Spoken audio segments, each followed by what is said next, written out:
Rád by som v dnešnom rozhovore privítal vzácného hostia. Je ním Karel Nejedlý, zakladateľ metódy RUŠ. Ahoj lidi. A rád by som ti odovzdal slovo po skúsenostiach v minulom videu, kde som kecal viac, ako som mal. Takže odovzdávam ti slovo a poprosil by som ťa na úvod, že by si sa predstavil, možno aj predstavil metódu RUŠ, čo ťa k tomu viedlo, ako si ju vymyslel a nějaké základné principy. Děkuji, Míšo, za pozvání, potěšilo mě to a jsem rád, že jste přijeli sem do našeho hotelu Chytrov, kde je klídek, pohoda, příroda. Tak ještě jednou ahoj lidi, já jsem Karel Nejedlý, nebo se tak jmenuju, a vymyslel jsem metodu RUŠ. Napřed bych asi řekl, co to je metoda RUŠ. Lidi tomu začali říkat rychle k úplnému štěstí, nebo rychle úplně šetrně. A ono je jedno, jak se to nazve. Důležitá je nejen ta metoda, ale ty výsledky, které přináší každému jednotlivci, který se rozhodne, že změní svůj život. Je to o tom, že zvlášť v současné době asi všichni vnímáme, že ten život plyne hrozně rychle a že je mnoho různých problémů, nejen ve světě, ale i v soukromí každého z nás. I já jsem byl kdysi mladý, měl jsem problémy, ano, skutečně. Jsi se narodil takto? Sice už si to moc nepamatuju, ale říkají to ti kolem mě. Aha, jasné. Takže, a já jim věřím, no, takže asi možná... A treba to uveriť ešte. Kdo ví, možná nějakým...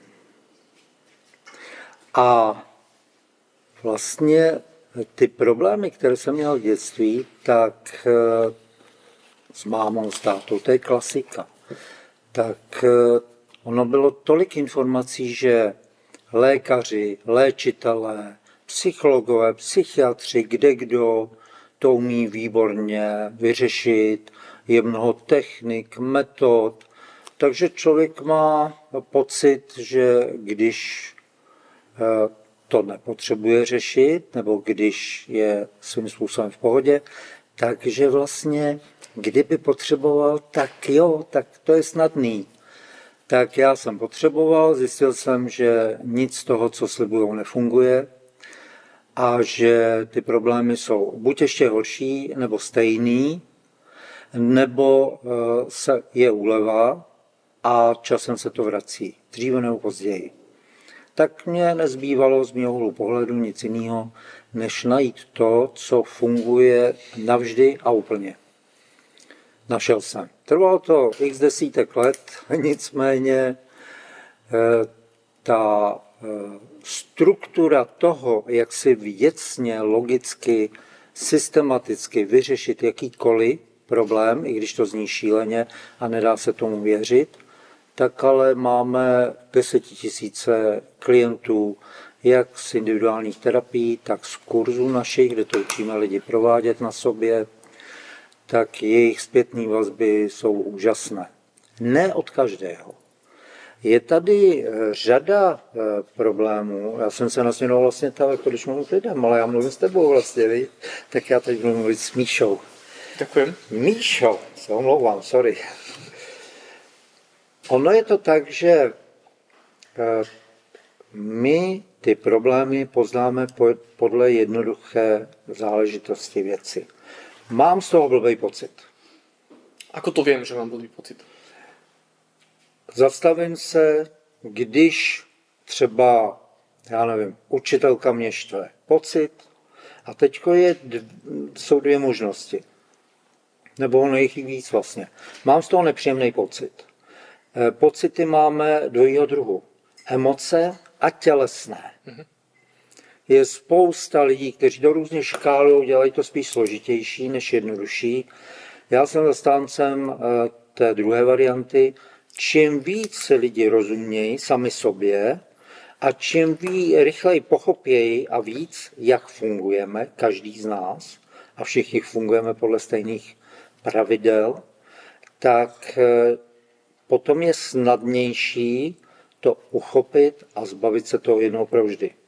Takže ty pocity poznám podle toho, že fyzické někde mě píchá, tlačí, svrbí, bolí, ano, to je nejčastější, anebo mám emoce. Vztek, zlost, lítost, smutek, žárlivost, nedostačivost. Může být strach například. No to je taky nejčastější. Bojím se. Bojím se. To je taková škála, najdete si na internetu, jsou přes 100 různých emocí, nepříjemných. Pak jsou i příjemné. To těž jdeme na internetě najít, že? Tam si nejsem tak zcela jist. Tento svět se pohlcuje spíš do toho negativního, ale věřím, že ano. A na prvním místě vždycky je potřeba si uvědomit, že já chci něco lepšího. Nebo že něco nechci. A musí tam být takovýto rozhodnutí v sobě, za sebe, bytostný. Ako to poznám, takéto rozhodnutie, že som rozhodnutý, že idem do toho a aj sa mi to podarí? Buď už mám toho plný zuby, v principu buď páchám sebevraždu, a nebo už jsem tak, když jsem na dně, že jo, takže, anebo se rozhodnu, a to je opravdu ohromný rozhodnutí, že teda s tím něco udělám, nebo už tohle nechci, nebo chci žít šťastně. To je úplně jedno, k čemu se rozhodnu. A musí to být takový opravdu bytostný rozhodnutí, že takhle ne, anebo takhle jo. A nebo se tam dostanu jakoby logicky, že jsem se rozhodl. To je většina lidí, kteří přijdou k rušce. Vlastně si říkám, kurňa, já už tohle nechci, to je divný, to je blbý, nevím kudy kam, nemám zastání, šikanujou mě, bijou mě. Čiže niečo v tom mysle, že nebaví ma to. Už dlhšie to nechcem. Jednoduše řečeno. Žiť tak. A rozhodnem sa niečo zmeniť. Tak.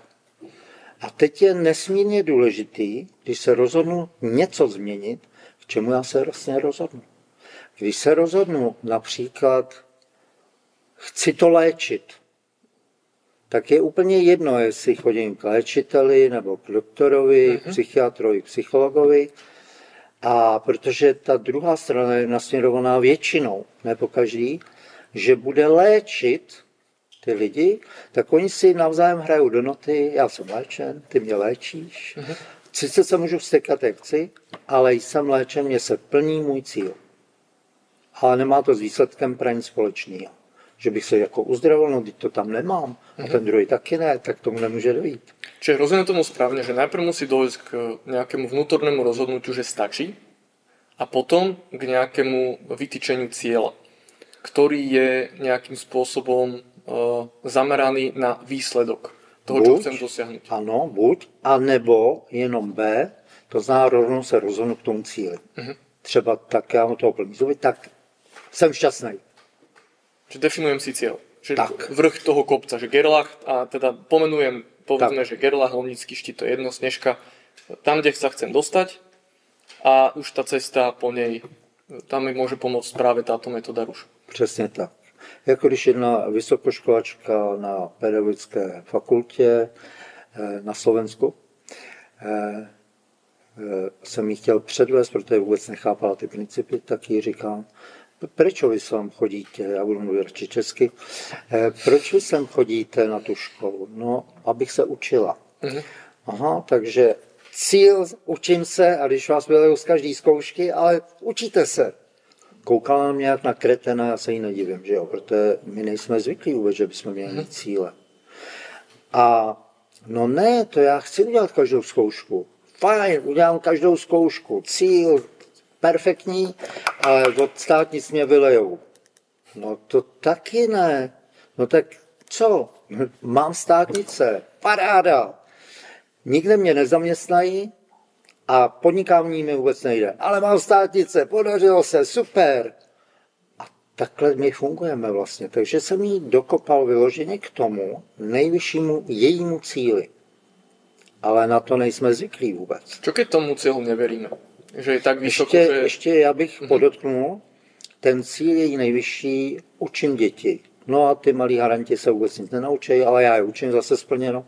No to ne. Takže nakonec to znělo, učím děti takovým způsobem, že se ode mne snadno učí a díky tomu, co je naučím, si najdou svoje ideální poslání. A to se rozáří. Já říkám, toho se držte, tam to všechno. To je jenom cesta. A na té často kličkujeme, vracíme se, zakopáváme, nejde to. Ale když mám jasný cíl před sebou, tak pak k němu dojdu. Dříve nebo později. A teď otázka, co když mu nevěřím? Buď snížím laťku, nebo zvýším. A to je individuální. A proto metoda ruš.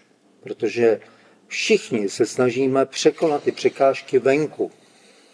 Ale ruška překonává vnitřní překážky, které mi brání toho mého vysněného cíle nebo snu dosáhnout. Čiže rozumiem tomu správne, že ruš nás, uvidíme, že ruš nás dovedie k samým sebe, že kto som a potom na základe toho viem si definovať ciele a zbaviť sa nejakých problémov, ktoré mám v živote? To je konečný cíl. Ale je spousta lidí, kteří si vyřeší jenom něco, protože oni mají tu laťku tady. Ale běžně se stává, že když dojdou sem, tak najednou vidějí ten vyšší cíl. Rozumím. A pak vyšší. A nejvyšší je, došel jsem úplně k sobě, to znamená, jsem šťastná, zářivá bytost. Žiju plnohodnotný život. Mám v sobě mír. Což je teď hodně vidět, nelze, jako můžeme to kecávat ze všech stran, ale je to jasně definovatelný na první pohled. Jestliže šířím válku, chci válku, tak mám v sobě válku z dětství. Všechno si táháme z dětství. Jak to vypadalo v mém dětství. A jestliže mám v sobě mír, to znamená harmonický vztahy v dětství, toužím po míru a dělám proto i většinou velmi podnětné nebo účinné kroky, abych toho míru dosáhnul nejen ve svém životě, ale šířím ho i kolem sebe. Definovali sme si možno cieľ, že teda je to nejaký najvyšší bod tam, kde sa chcem dostať. A mohli by sme sa povenovať teraz možno tej ceste, tým procedúram, že ako tá metóda ruš vyzerá v praxi. A možno aj taká podotázka, že možno nejaké rozdiely medzi napríklad behaviorálnou terapiou alebo terapiou, ktorú zažívame u psychologa a možno metodou ruš, keď hovoríš, že vedia sa tie problémy vyriešiť natrvalo, raz a navždy, tak že v čom je to iné ako bežná terapia? No, já se omlouvám, nestudoval jsem nikdy ty oficiální způsoby a mám zpětnou vazbu od mnoha klientů, kteří za mnou proč mě vyhledali, protože pomáhám těm, co jsou na tom buď nejhůř, kdo s nimi nepohnul, nebo jim dokonce řeknou exitus, konec, za chvíli skončíš, a nebo jsou to lidi, kteří nebyli spokojení nebo nejsou spokojení s tou pomocí odinut. Ak môžem, tak veľmi jednoducho tie princípy terapie sú také, že v podstate ty chodíš na stretnutia s psychologom, kde sa snažíš prísť na problém, ktorý máš, že je nejaký problém, ktorý ty vnímaš, že je problém a nerozumieš mu. A ty sa snažíš ten problém rozmotať, pochopiť mu a tým pádom, ako náhle to pochopíš, tak je tam možnosť, že to vieš za seba hodiť, vieš pochopiť tú traumu, prečo sa ti to stalo. Tým pádom už tvoja myseľ má nejakú mapu, že navigáciu, nazvime to, že keď budeš v podobnom probléme, tak už sa vieš nejakým spôsobom odtiaľ dostať z toho problému. Čiže takto nejako veľmi zjednodušene funguje terapia u psychologa, že je to v podstate, ako si spomínal, to liečenie, že teda ja sa idem liečiť a niekto ma lieči. A teda v čom je to iné pri tej metóde ruš? Tady je to, já budu hned předvádět, protože já jsem praktik, jsem kutil, to je moje taková libuska velikánská, ohromná, proto jsme si vytvořili hotel a tady se realizuju, kromě kurzů a těch terapií individuálních a psaní knih a podobně. Ale když to řeknu ála, toto je vysvětlení, tak vlastně tady, jak se teď cítíš, od -100 do +100? Ja? Ano. Načítavam 95 plus. Plus, výborně, to je moc hezký. Tak, když si představíš svoji maminku, jaký máš jí pocit? Od minus 100 do plus 100? Maminku? No, to je taková ta velká paní, veľká pani? chodila po bytě, když jsi byl malej. A už není taká veľká pani. Ne? Teraz Je menší. sa zmenšuje. Ne, když jsi byl malej. Tak 70. je plus 70. Áno, 75 je.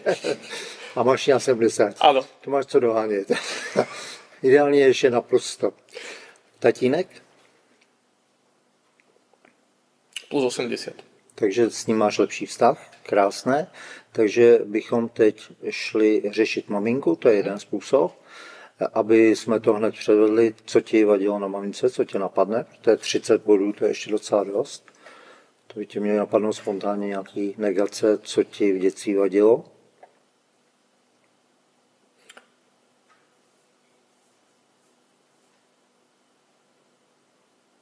Musíme poslúchať, to nevadí. Tak a teďko zase, jak už jsme předeslali, pocit. Musím poslouchat pocit. Není dobrý. Takže špatný. Hej, zlý.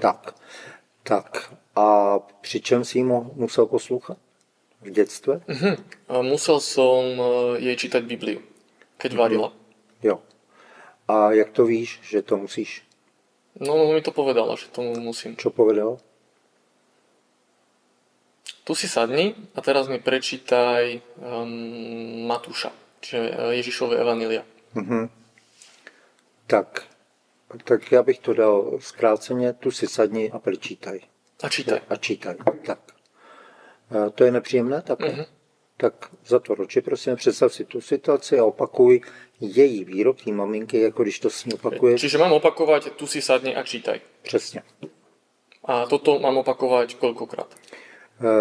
Nejde o počet, ale sleduješ přitom svoje pocity, většinou emoce, které se většinou zhoršují, pak se odcházejí, až je ti to jedno.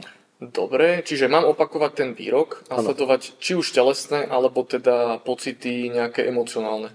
Nejčastěji jsou emoční, ale někdo nevnímá svoje emoce, protože to má překryté nějakým programem negativním. A toto by som sa chcel spýtať, čo keď ten človek je tak zablokovaný, že nastala situácia, že musel niekde odísť, povedzme to obrazne, že v tom těle to bylo tak zlé, že musel někde jít a už nevnímá. To už tělo. Jsme trošku dál, já bych chtěl jenom říct, to je, teď jsme měli řešit výrok a většinou, ale třeba musím poslouchat, kdyby to u toho zůstalo, tak by si opakoval príjmám, že musím poslouchat. Prečo príjmám? Príjmám je takové zázračné slůvko, protože my jsme doteď se v tom utvrzovali, že to tak je a mám to jako jedno z mých vnitřních přesvědčení, že se život takto chová.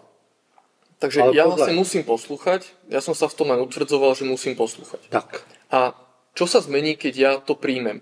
Lebo ja určite, ako sa poznám, že by som bol z toho nahnevaný. Ještě, aby to posluchači, diváci pochopili lépe, tak když já musím poslouchat, tak mě vesmír znovu a znovu dostává do situací, kdy mě vadí, že zase musím poslouchat. Takže vlastně sa ožením a tam zase musím poslouchat.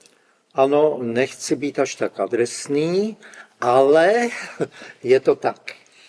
A já vlastně mám zase příležitost si uvědomit přes ty blbý pocity svoje, že a tady není něco pro mě v pořádku a najdu si příčinu s tou maminkou, kde ji musím poslouchat a přijímám, že ji musím poslouchat, sleduju pocity, oni se většinou napřed zhoršují, ale můžou rovnou odcházet a když je to přesně to znění toho mýho programu, tak on vyšumí.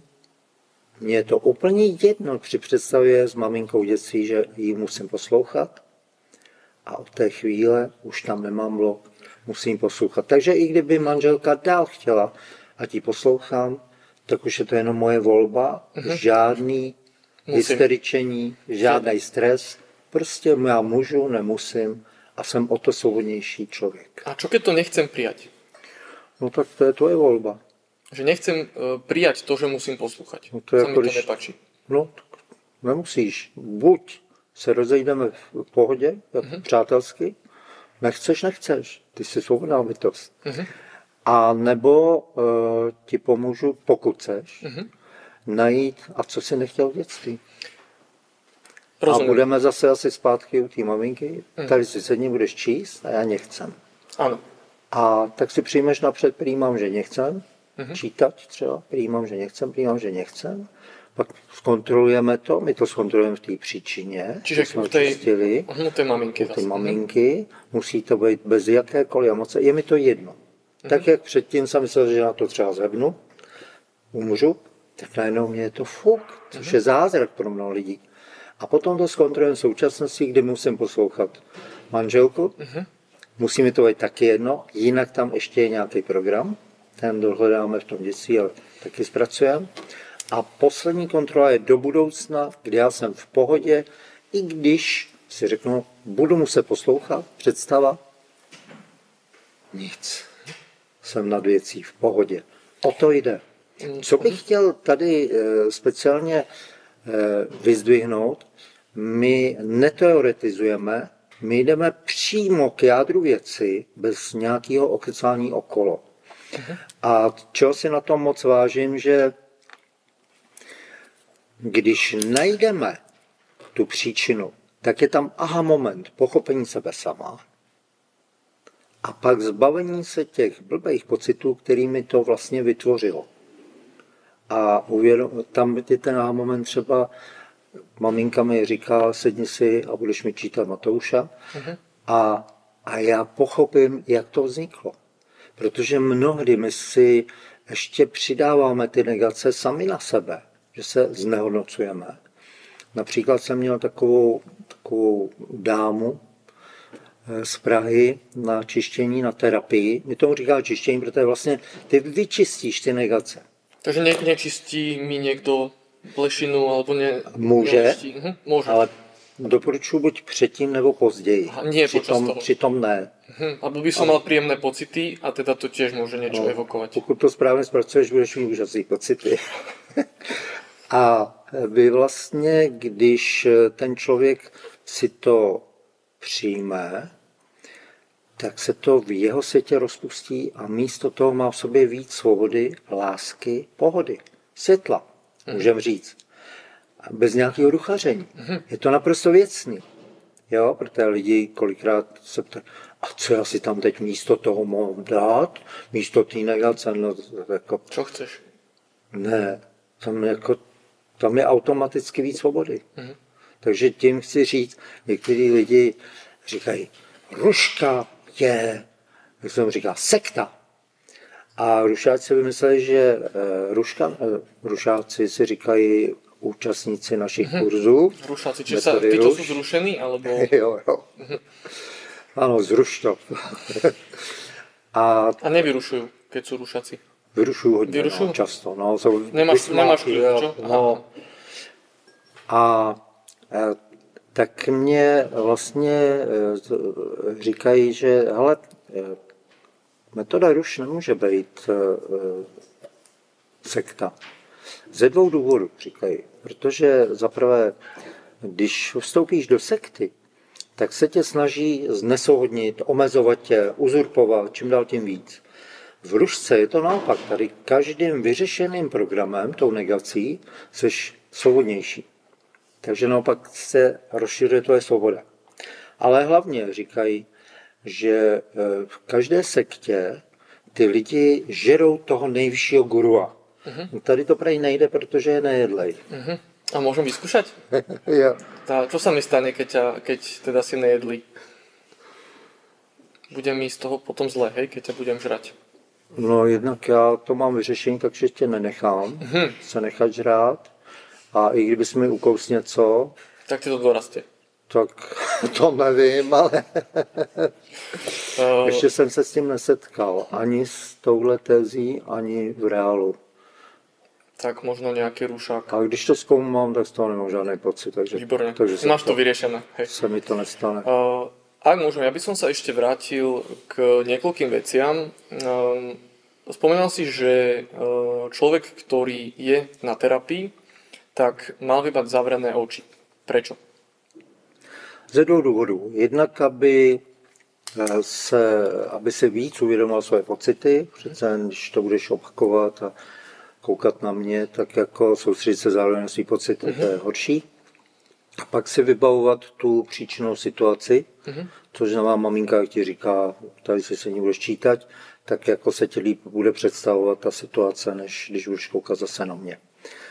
Ale není to nezbytná podmínka. Když to někomu nejde, tak prostě se to dá vyřešit i takhle. Ale je to lepší, tak volím cestu, jak to je nejlepší pro klienta samozřejmě. Rozumím, čiže tie oči sú preto, aby lepšie vedel vnímať sám seba. Rozhodně a opakuje to taky nahlas, protože ono je běžný, že lidi si myslí, že to je šílený, celý život to bude takový a bude to ještě horší.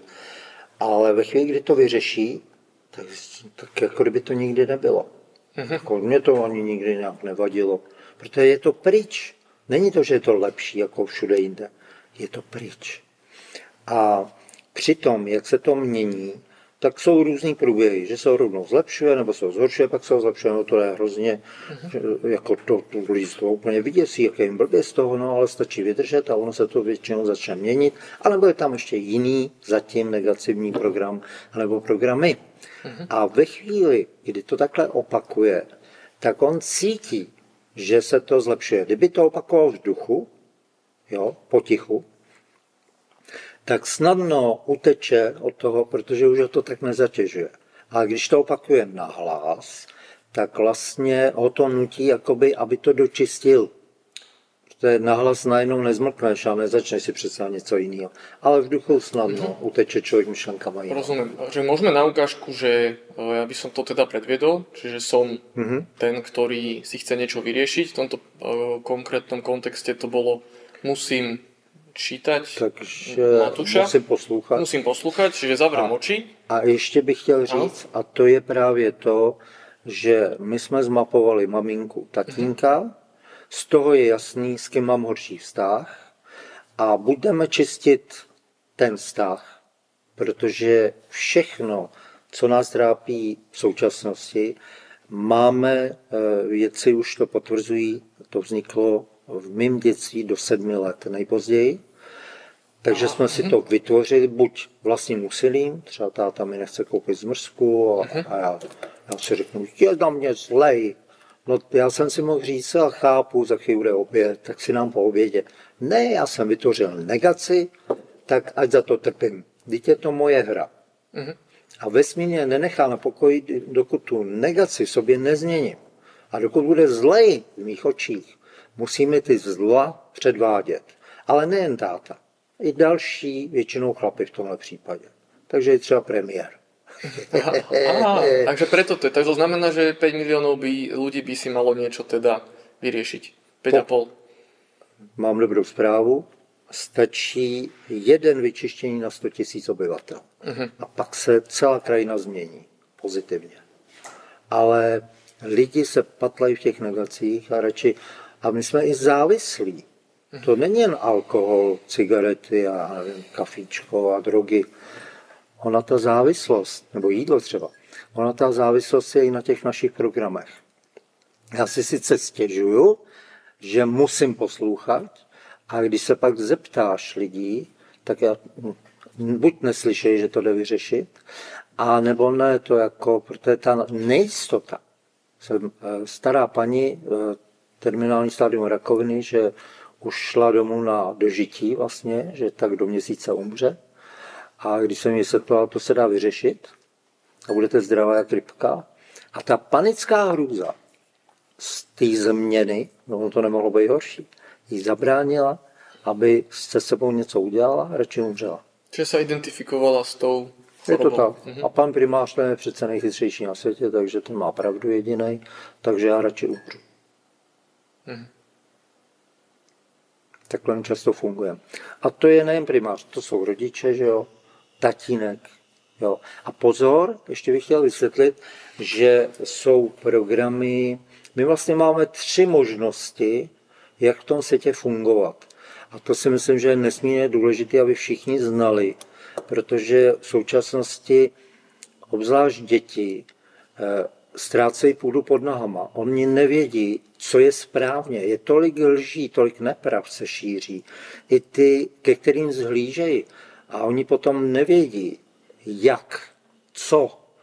A ztrácejí úplně jako víru a naději. A to je špatně. A potom je to hrozně drtí.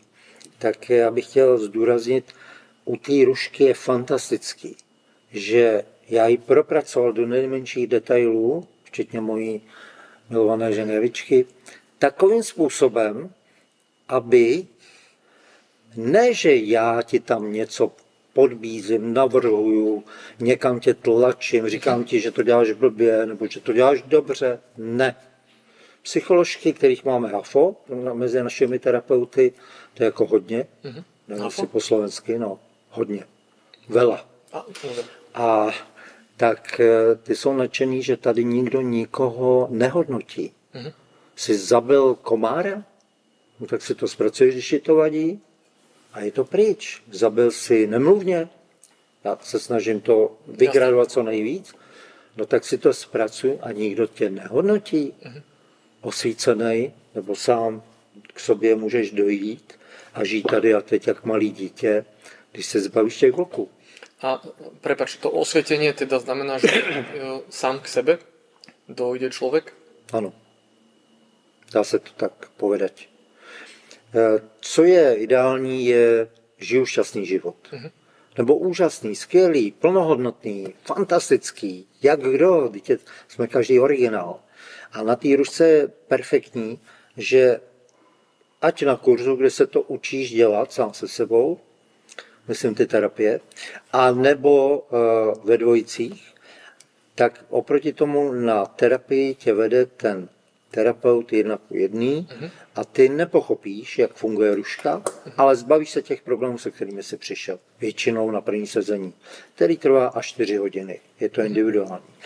A vlastně, když budu mluvit sám ze sebe, já tě vedu intenzivně, že ty si najdeš ty problémy a pak tě dál intenzivně vedu, ty si najdeš ty příčiny těch problémů a pak tě dál intenzivně vedu a ty si odstraníš, rozpustíš sobě ty problémy. Čiže tým prijatím těch problémů. Tak, pak tě dál vedu, ty si je zkontroluješ v té příčině, v tom dětství, pak tě dál vedu, zkontroluješ si je v současnosti a pak si je zkontroluješ do budoucna. A když je všechno čistý, máš po problému splněno vůči vesmíru.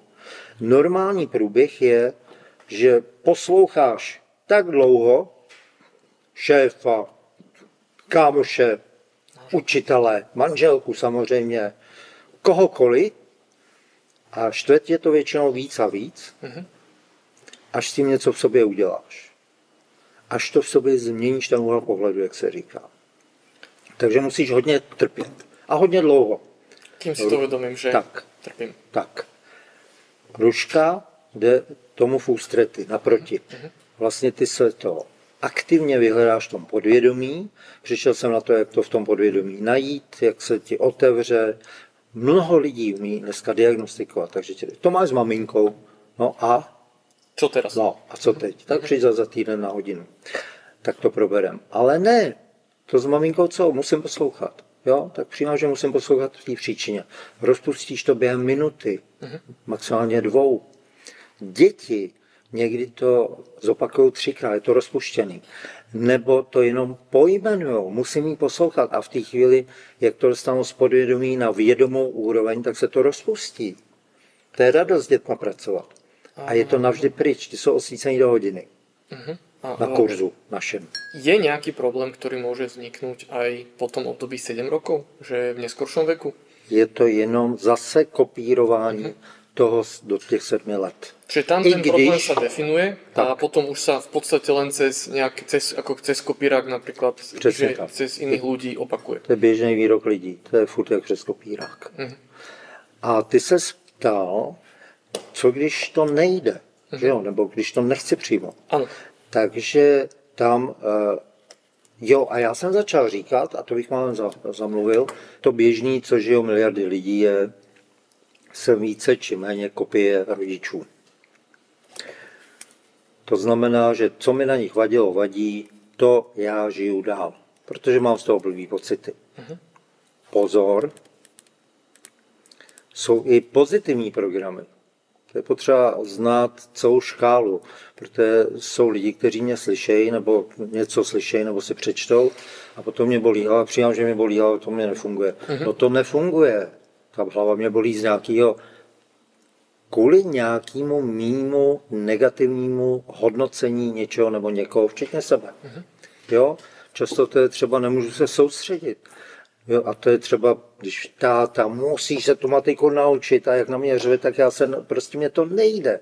No a mě nebolí hlava. A zase mi v současnosti něco nejde. A to je ale množství, jsme každý originál, každý to máme poskládaný jinak. I doktoři vědomí, nebo vědomější aspoň ti řeknou, ale co pacient, to úplně jiný průběh stejné choroby. A proto má zjitřený podobný program jako tamten, ale průběh úplně jiný. A no. Či to byl ten, takže jsme kopia rodičů? Víceméně kopie. Druhá varianta, ještě já jsem chtěl říct, už vím, a pak jsou i pozitivní programy, například tatínek je nejlepší na světě. A v současnosti všichni chlapi jsou kreténi, včetně učitelé. Takže já jsem vlastně z toho tatínka hodil na piedestál a čím vyšší piedestál, a tak je to s každým, tak podívej se, co to dělá se mnou, čím víc někoho zvedám. Do svých očí, tak se ho ponižuju. To znamená, že v podstatě, keď najlepší na světě je můj otec, tak můj brat, frajer, manžel nemůže být. No, může být len horší. Tak, jako. Ale i já. Takže já se cítím k ničemu. A protože mám to ještě příjemný pocit. A ještě na tom lpím vlastně. Lebo ten pocit je dobrý, takže ten přirozeně k němu jdem. No jistě, takže mě prostě vůbec nenapadne, že to je nějaký zádrhel. Ale zpracuju to úplně stejně, přijám, že je nejlepší na světě, Já to zpracuju to hezký v tomhle případě. Jsem v neutrálu, to znamená žádný pocit, je nejlepší na světě. Už na tom nelpím a už může být nejlepší kdokoliv další. Takže a já můžem pak si najdu kvalitního partnera nebo partnerku. A to, ano, může být terapeut. Ale i já můžu být konečně taky švička, že jo, super.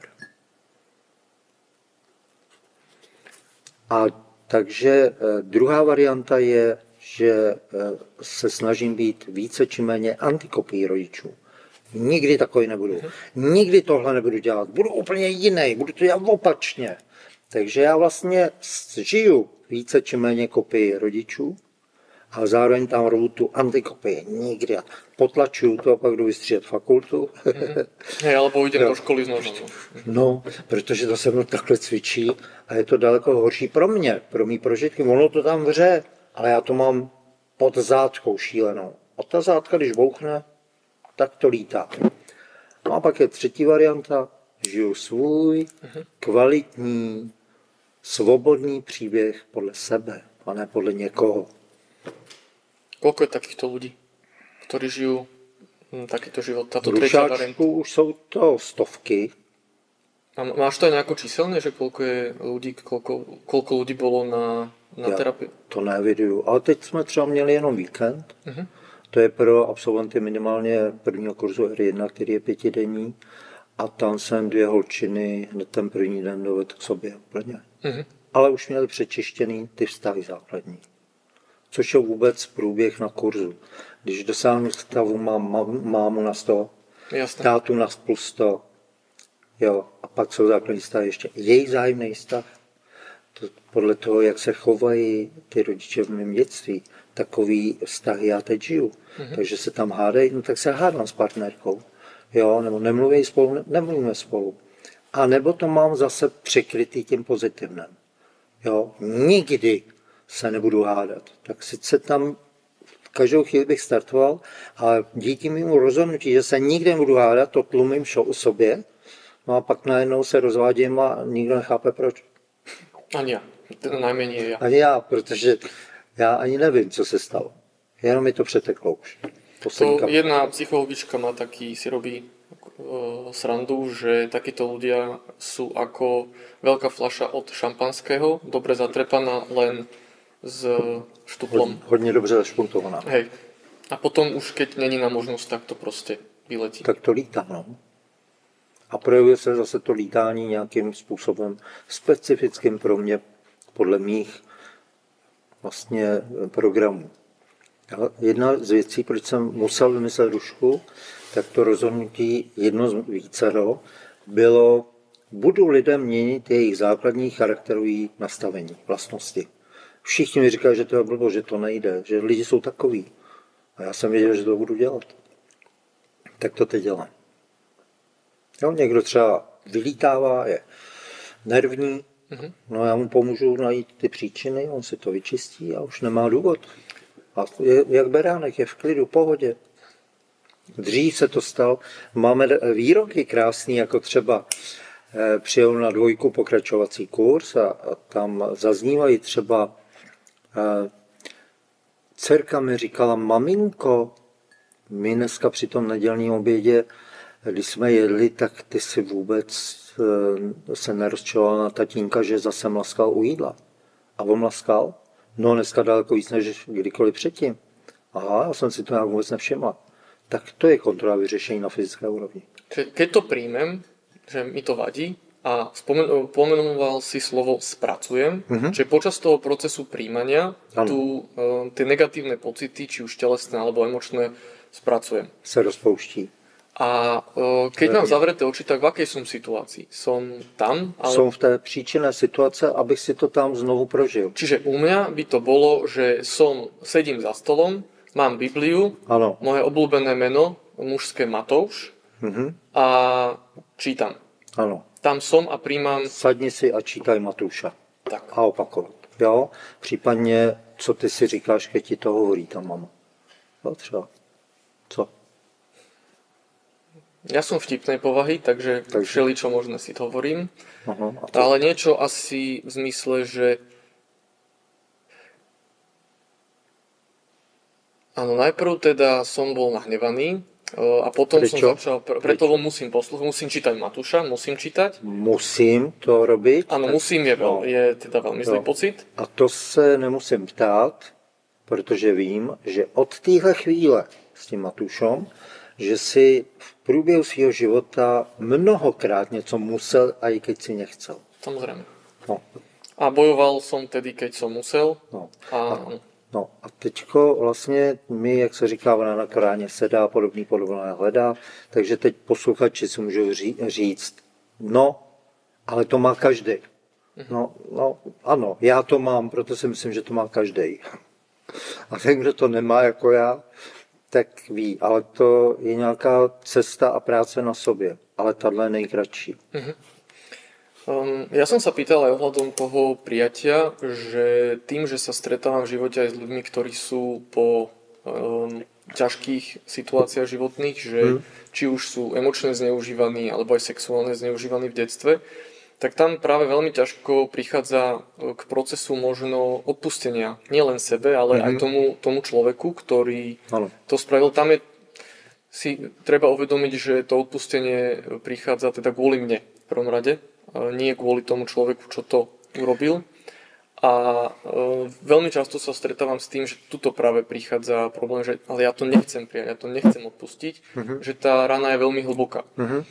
A čo v takýchto prípadoch, keď tie emócie sú veľmi vybičované a ešte nebudem to robiť, nechcem to robiť, nebudem to prijať, nechcem to prijať. Na prvním místě je vždycky to ale, musíš se rozhodnout člověče sám za sebe, jestli se toho zbavíš a tobě se uleví, anebo jestli chceš třeba, aby toho násilníka zavřeli, no to jo, projde nějaký proces, oni ho zavřou, tobě to nepomůže. I když to vypadá, že jo, když ho zavřou, tak nic to tak se neděje. Jo? A proč nemůžu někoho dostat na +100, včetně násilníka, což se běžně děje, že prostě on jí znásilňoval opakovaně a ona dneska ho miluje, otevřený srdíčko, protože když ho nemiluji, nemám ho na +100, tak ho mám uzavřený. No já o tom lásky potom vnímám i od těch okolních lidí, který bych tak ráda. A Ono je to tak geniálně jednoduchý. Proč já někoho nemiluju? Souseda tamhle, který mě úplně klidně umiluju. Vlastního fotra, blbýho debila. No ale proč? Proč je blbý fotr debil? No protože bije mě, je nespravedlivý, nemá mě rád, nenávidí mě, nechce mě, má bráchu radši, ségru radši, maminku mlátí, chce jí zabít, mě chce zabít. Tam toho je a to je čištění stavu. Co ti na něm vadilo? Vadí, všechno vytaháme, na co si vzpomeneš, a přes ty emoce. To krásně jde vytáhnout. Tvrdím, že i senilního staříka o půlnoci, když zbudíš a zeptáš se, co ti vadilo na tátovi, tak ti to takhle všechno vypálí, protože je to podbarvený emocema. A to si vzpomeneme hned. Čím silnější ta emoce, čím víc mi to vadí. Jde o to, jestli já to vyřešit chci. Pokud ano, tak to děláme tímto způsobem a když tam nezbývá nic, co bychom nevyřešili ve vztahu s tím tátou, co mi vadilo, vadí, tak ho přirozeně miluju. Pak je to ještě ošetřený, říkáme tomu, je to 13-krokový systém, nazvali jsme ho Sevičkou, můj ideální děkovačka. A tam si člověk dočistí a ujasní a uvědomí, že to má opravdu vyčištěný. A pak miluje toho tatínka. A komu se uleví? No táta tam může být naštvaný, jak chce, ale mně se uleví. Takže človek, ktorý v istej fázi to nechce prijať, nechce odpustiť, má s tým problém, sú tam nejaké ešte programy, negácie, pocity, ktoré treba nejakým spôsobom vyriešiť? V principu, hele, je to tvoje volba, ty jsi svobodná bytost, až někdy se rozhodneš, já ti pomůžu. To je jedna varianta. Ale taky tam bývá, nechci to. A třeba u těch sexuálního násilí, no my jakmile se toho dotkneme, tak už se nám to zjitří en bloc, celý ta situace. No a tam jsem to asi nechtěla, že jo. Takže a když si představíš toho násilníka, nechci to, no tam to je, tak to zpracujeme, pokud ten člověk chce, najednou se mu uleví a teďko už neříká, nechci to vyčistit, protože on nechtěl být zneužívaný. Jo, my to máme propojený. Jasné. Čiže tam v podstate sa na toto treba pozrieť z tohto uhla pohľadu a tým pádom tomu človeku, keď to pochopí, tak sa mu uľaví a je schopný potom si prejsť tými 13 krokmi, tou ďakovačkou, ako si ju nazval, a na konci toho procesu dojde k úľave, alebo teda počas toho procesu. Už během, no. A proto řešíme napřed toho rodiče, se kterým máme horší vztah. A ono, i když to lidi absolutně nechápou, tak vlastně pokud mě, já nevím, třeba ve 13 někdo znásilnil, tak jako zjišťujeme, co tam je. Ten nejjednodušší způsob, například mám klientku, říká, ve 13 mě znásilnil tamhle, je cizí chlap, tak se ptám, co je na tom špatného pro vás. Takže jo, většinou plno slov o ničem okolo, ale můj cíl je dovést toho člověka k příčině. Takže třeba ublížil mi. No a tam si zjistíme, že to je třeba tak otcem v dětství, s dědečkem, jo, že to jsou blízcí. Tam jsme si vytvořili ty bloky. A tenhle mi jenom znovu ublížil, zase třeba jinak, ale zase to bylo ublížil mě. Toto je se šikanou, kyberšikanou. Jo? Pokud se potřebuji poškodit, je to o nelásce. Já necítím lásku. Mobily zapnutý, furt do toho čučíme. Děti do toho koukají furt. Proč? No, oni nemají tu pozornost, tu péči, kterou potřebují, tak ji hledají venku. Ale pocit štěstí je kde? Venku, ve zboží, v materiálu, v dalších lidech? Ne. Tady se odehrávají moje pocity. A já se často myslím, že pocit štěstí je závislý na něčem nebo na někom. Ne, je jenom na mě, to je hluboký omyl. Když já mám v sobě pocit štěstí a ten dosáhnu, když si vyřeším bloky, který mě přesvědčují o tom, že nemůžu být šťastná, tak jsem šťastný trvale, bez ohledu na to, co se děje. Takže jsem daleko účinnější pákou pro blaho tohoto světa, když já vyzařuju štěstí, než když vyzařu nějaký sajrajty, o kterých jsem přesvědčen, že tak to je, tak tím přispívám k tomu, aby to v mém okolí i v mojí krajině, v mý zemi bylo. Je niekto, pre koho táto terapia nie je účinná? Nejaký človek? Že mu nepomôže? Měl jsem klientku, s tou jsem nehnul. Volal jsem si i Evičku na pomoc, protože je technika, která se učí až na tom nejpokročilejším kurzu, jak můžu vnímat myšlenky i emoce, i pocity toho člověka. A tam mi řekla jenom, co vnímá Evička v ní, v té klientce, ale nenašli jsme cestu, jak ji z toho vymanit. Je to pravda, před mnoha lety, možná bych to dneska našel. A já jsem se jí ptal, co se děje, protože často to jde hůř lidem, kteří jsou pod psychofarmakama, ale jde jim to jak z praku. Někdy to ani není poznat, že něco berou. Nebo drogy, i tvrdý. Tady bych chtěl zdůraznit, že se dá vyřešit závislost na čemkoliv bez abstinenčních příznaků. Teď, hned. Teď. Čiže prostě v tom dětstve, že tam něco vzniklo, prečo teraz mám tu závislost. Ano, třeba nemůžu bez toho být. Jo, tak co, třeba bez maminky, když mi ji odnesou hned po porodu. Takže bych apeloval na porodníky tímto, dám jednu příhodu k dobru.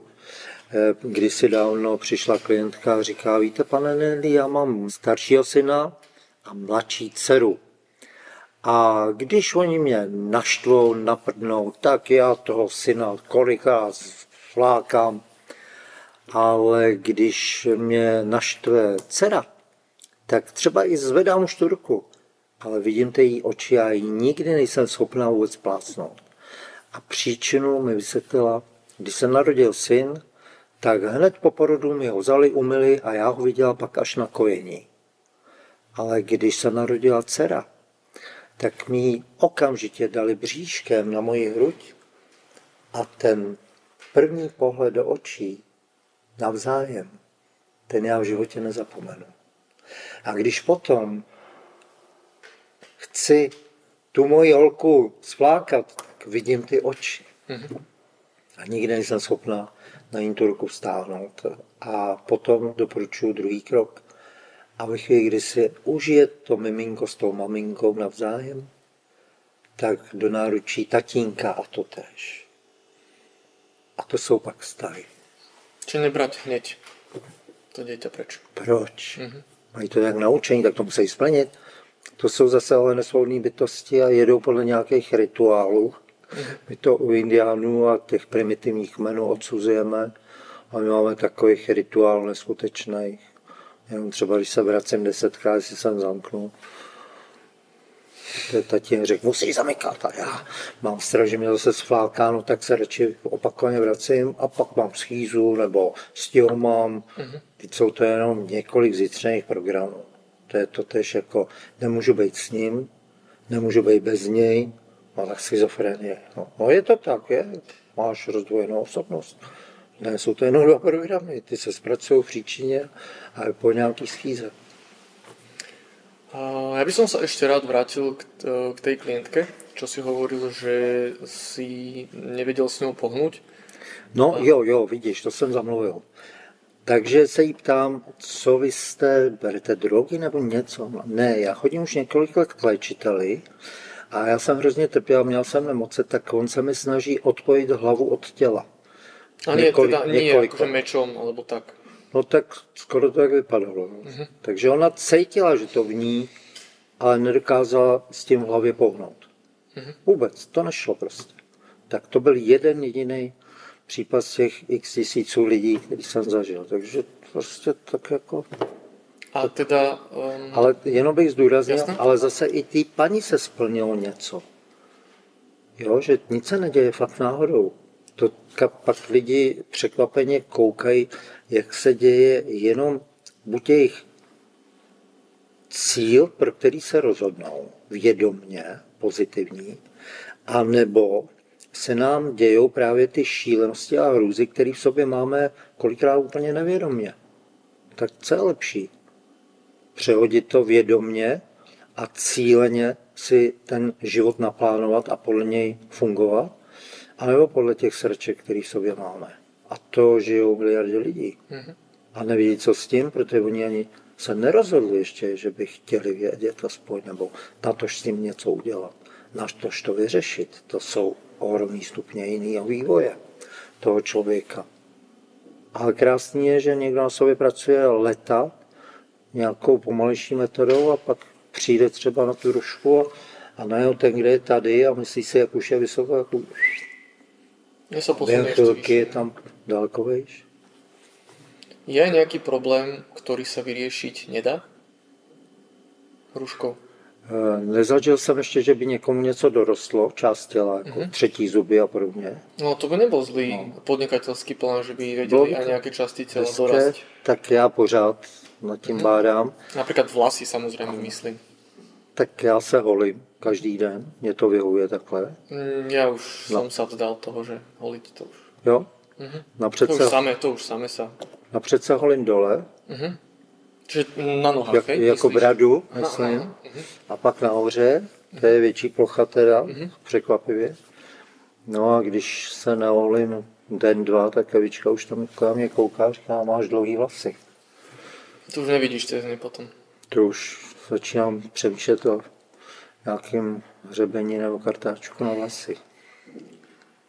Čiže nedorastie nič, ale čo sa týka problémov, ako si spomenul, napríklad závislosti, čiže drogové, alebo teda látkové, aj nelátkové. To je všechno vyřešit, ale ono je to tak, že třeba chybí někomu končetina, tak ale my dokážeme vyřešit jak fantomové bolesti, tak i to, že mu chybí. Prostě je s tím úplně v pohodě. A to ide zase cez to detstvo? No samozřejmě.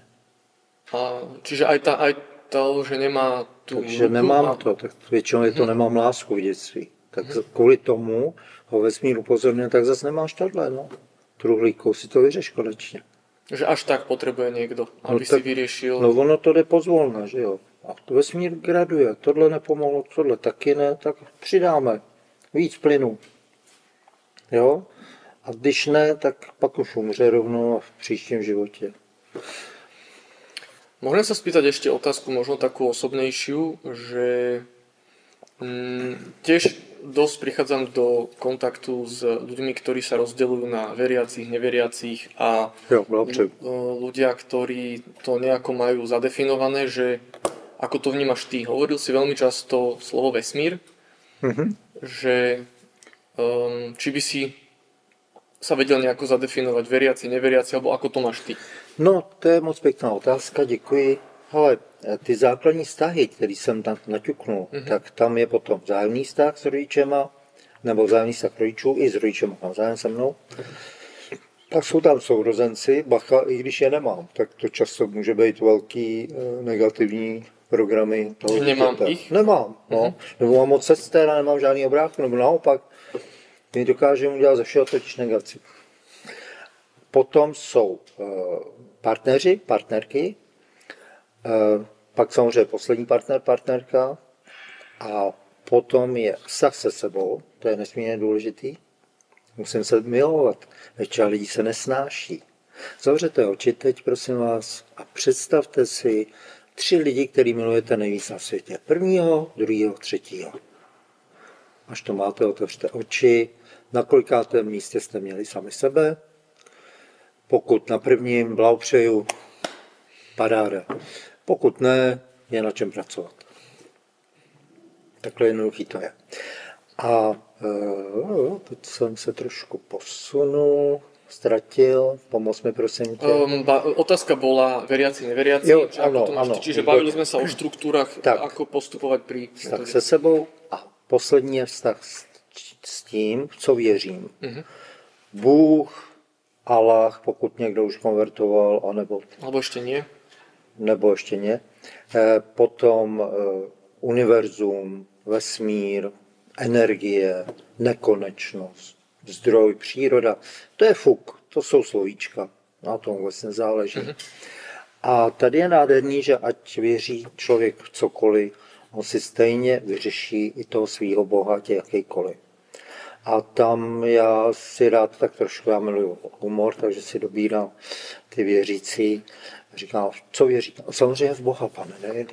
A jaký je Bůh? No, on je spravedlivý. Jak se ho projevuje? No, vždycky, když udělám nějakou chybu, tak mě potrestá. A jaký ještě je Bůh? Nebo jaké má vlastnosti? No, Bůh je láska bez podmínek. Takže jestli tomu dobře rozumím, tak láska bez podmínek vás trestá za chyby, jo?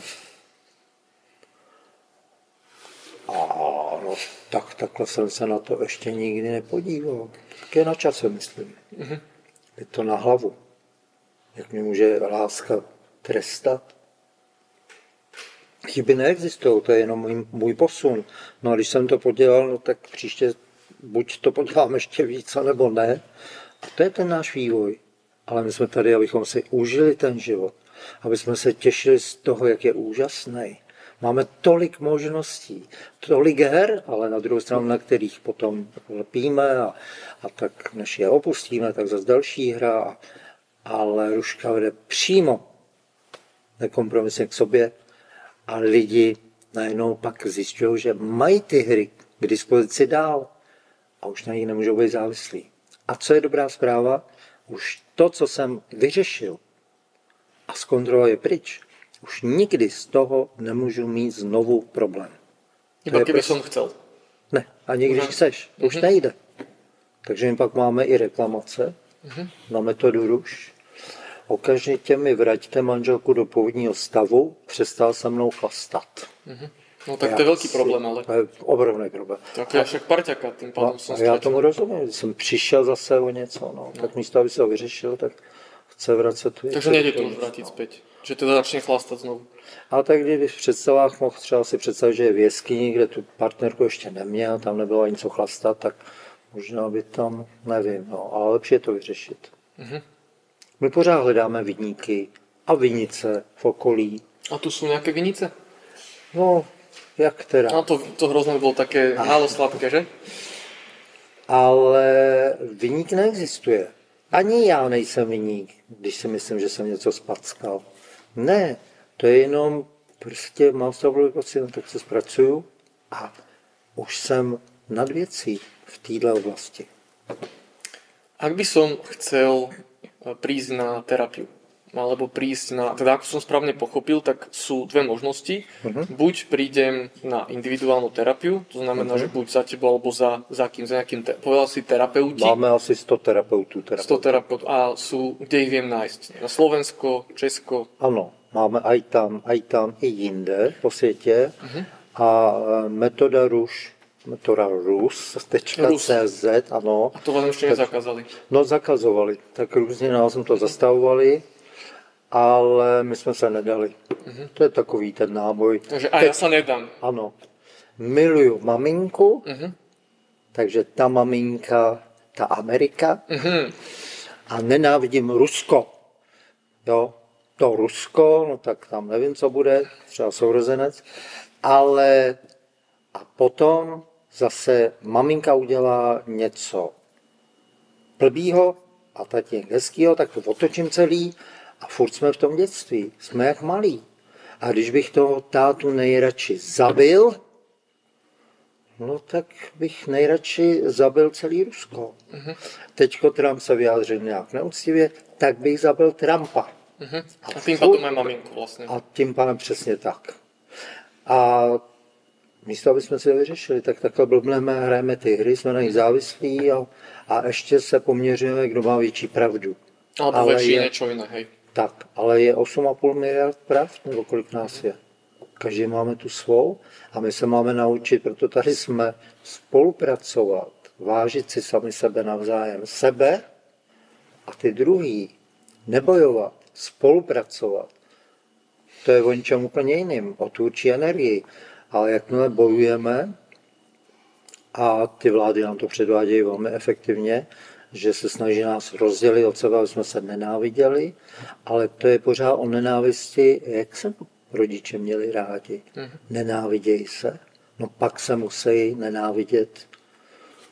Já dál s někým, s něčím a furt to jedeme ty příběhy a ještě je to po generace, to štosujeme A pořád se akorát mění doba, kulisy, mantinely, osoby, obsazení. Čiže dejstvo a teda javisko je stále to isté, len sa mení. No. Ako dlho to trvá takýto proces, že človek sa dostane do situácie, že to už vníma tak ináč? Tieto okolnosti okolo seba, že ako hovoríš, že vníma život ako nejakú multidimenzionálnu hru a prišiel som sem na to, aby som si to zahral, ale viem byť nad tými problémami.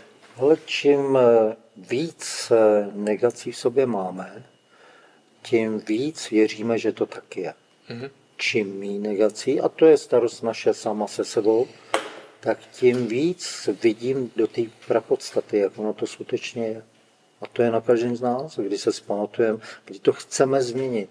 Nástroj je hruška neuvěřitelná, ale lidi nechtějí být nad věcí. Oni ty hry rádi hrajou. Byl na jednom videu na kurzu byl jeden pán, ten se ptal té lektorky, možná je to hrozně blbá otázka, ale já bych se chtěl zeptat, když jedeme autem a s náma náš pes, kdykoliv otevřeme okýnko, tak on vystrčí ten čumák celý a kouká po směru jízdy. Nebo proti směru. No prostě, že to fouká do něj. Takže má potom problémy s ušima a plno mušek v očích. My to vytáháme a teď ho léčíme. A pokaždý to udělal. A ta lektorka řekla, to je ale ta nejúžasnější a nejdůležitější otázka na světě. Jak to? No, protože on ví ten pes, co ho čeká. Ale jemu to stojí za to. A proto my se znovu a znovu sem rodíme, protože nám to stojí za to trápení a utrpení a ty hry. Protože duše, když už to řeknu na rovinu, ona si nemůže hladit, ošmatávat, vonět, chytat, běhat, já nevím co.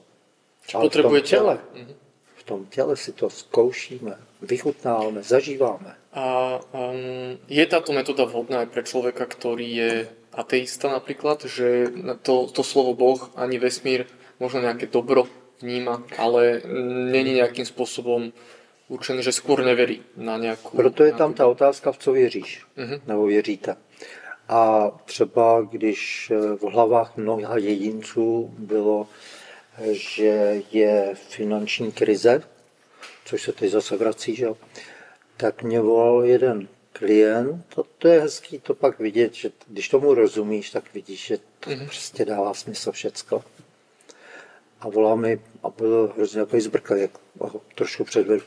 Pane Hedlí, podívejte, já jsem finanční poradce, ale já oproti loňskému roku mám jenom 20% příjmy, jak je to možný, jo? Chápu, že je ta finanční krize, že je to tím, ale nechápu, jak to, že manželka, která dělá taky finanční poradkyni u stejné firmy jako já, že má dvojnásobný příjmy než v loňském roce, to mi vůbec nedává smysl. A měl tam ten hlavní program, když přišel, že vesmír funguje po sinusoidě a já už jsem byl dost dlouho nahoře. Takový debilní program nemám, že jo. Takže si to zpracoval v příčině, že jo. To můžeš, bylo dost dlouho, dobře, teď bude zase špatně, a když to tak máš, tak to tak musíš mít. To si koriguješ ty. Byť nevědomně, jenom si uvěřil třeba babičce, že to tak je. A to si zpracoval. A asi za 3 dny jsme jeli z přednášky v Hradci Králové a voláme, pane Hedlí, chci vám moc poděkovat.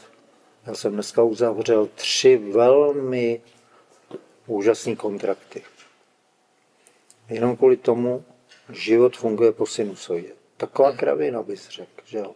Čiže keď ja si to vyrieším nejaký svoj problém, tak tým pádom sa mi to prestane v živote diať, alebo ako to funguje? Ano, a pak je tam láska, svoboda, radost, štěstí ze života. Ale když ne všude, tak postupně na sobě pracujeme, tak mi to jasně, ta současnost a ten trenažér, což je celá planeta, jasně ukazuje, tohle tam si v pohodě, to máš vyřešený, to si zmák. Tam, kde máš blbý pocity, to ještě vyřešení nemáš. Ty si spomenal v jednom príklade paniu, ktorej vadilo, že jej manžel mľaskal. Môže sa stať, že ten manžel aj prestane mľaskať? alebo proste jej to len prestane vadiť? Hele, když jsme u toho mlaskání, tak třeba tamhle mám Evičku, já jsem Karel, představíme si, ve vztahu vždycky, když je nějaký problém, tak může mít 3 různý úhly pohledu. Víc jich není. První. Evičce vadí na Karlovi, že mlaská u jídla. Kdo má blbý pocit z toho, že Karel mlaská u jídla? Evička. Kdo si to má vyřešit? Evička. Evička. Jaká je realita? Ještě u toho žrádla chrochtej, ty prase. Takže buď útočí, nebo utíká někam do jiné místnosti nebo do sklepa, aby toho kreténa neslyšela, ať se v klidu nají. Nic toho není funkční. Ani boj, ani útěk není funkční. To mě to zase dostihne, já jsem sobě nic nezměnil. Já jenom prchám nebo útočím. To jako furt program sobě mám stejně silný a čím víc tím boju nebo utíkám, tak tím víc graduju v sobě ty emoce, tím víc to prožívám příště, je to horší vlastně. Pak je druhá varianta. U Evičky tím jsme skončili vlastně. Když si to Evička zpracuje, tak je v pohodě a nad věcí, když Karel maská u jídla. Ale pozor, někdy říkám těm lidem, vy jste číhači. Jede domů po kurzu a číhá, jestli ten blb ještě bude mlaskat, no to nemá vyřešený. Protože když to máš úplně vyřešený, tak tě to ani nenapadne. Je to prostě pryč. No pak se musí kvůli tomu číhání ještě dít, jo. A co si číhala zase v dětství. Pak je tam úhel pohledu Karla. Mlaskám u jídla, mám z toho blbý pocit. No tak už jen kvůli tomuhle mýmu programu musím mlaskat. A když to Evičce vadí na mě, tak musím mlaskat už jen kvůli zase jejímu programu. A pak je tam ještě možná třetí varianta. Mně vadí, že jí na mě vadí, že já mlaskám. Třeba mi to naznačuje, že ty zase tak mlaskáš. A mě to vadí. A když si to vyřeším, tak zrazu ty budeš v poriadku a v pohodě. Tak já jsem úplně v pohodě s tím, že mlaskám. Pokud Evičce to pořád vadí, ta se ještě nebyla schopná to vyřešit, tak já už musím mlaskat jenom kvůli ní. Ale to já nedělám vědomě. To mě vesmír vede, aby ona měla příležitost si to taky v sobě vyřešit. Takže vieme vyriešiť aj problémy chrápania. Přesně, s čímkoliv. A ve chvíli, kdy si to vyřešejí oba dva, všechny ty 3 varianty, respektive Evička mlaská a já mlaskám a jí vadí, že já mlaskám, když je to čistý, tak pak Si môžete chrochtať obidvaja spolu. není důvod, abych mlaskal.